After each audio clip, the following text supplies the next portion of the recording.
اور قیصر روم جو روم کا بادشاہ تھا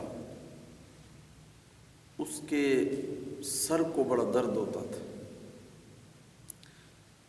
سر کو درد ہوتا تھا تو اس نے امیر المومنین حضرت عمر رضی اللہ عنہ کو خط لکھا، عریضہ لکھا کہ میرے سر کو درد ہوتا ہے، اس کا کوئی علاج تجویز فرما دیں.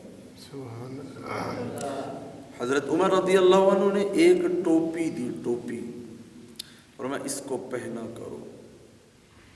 اب وہ جب سر پہ پہنتا تھا تو اس کا سر درد نہیں کرتا تھا، جب وہ ٹوپی اتار دیتا سر درد شروع ہو جاتا. تو ایک دن اس نے کہا دیکھو اس ٹوپی میں ہے کیا.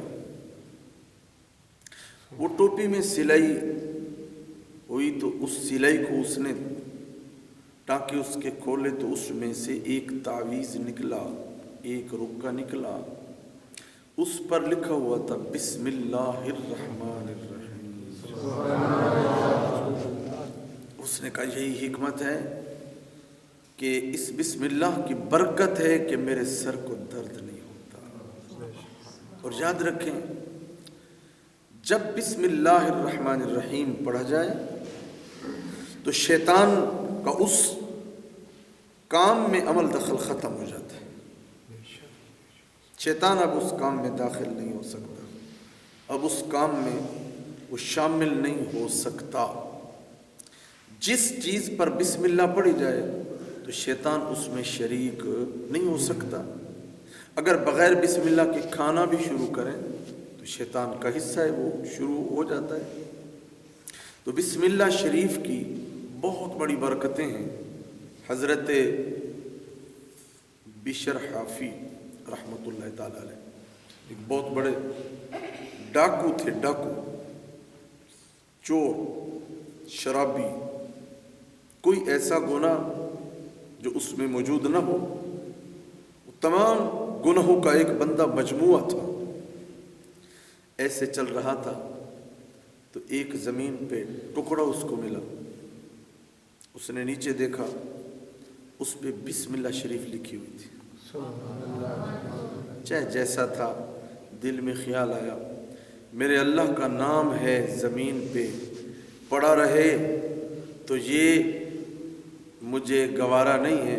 اس نے اٹھایا، اس کو صاف کیا، خوشبو لگائی اور بلند جگہ پر رکھ دیا. بس اتنا کام کیا، اس کو خوشبو لگائی اور اونچی جگہ پر رکھ دیا.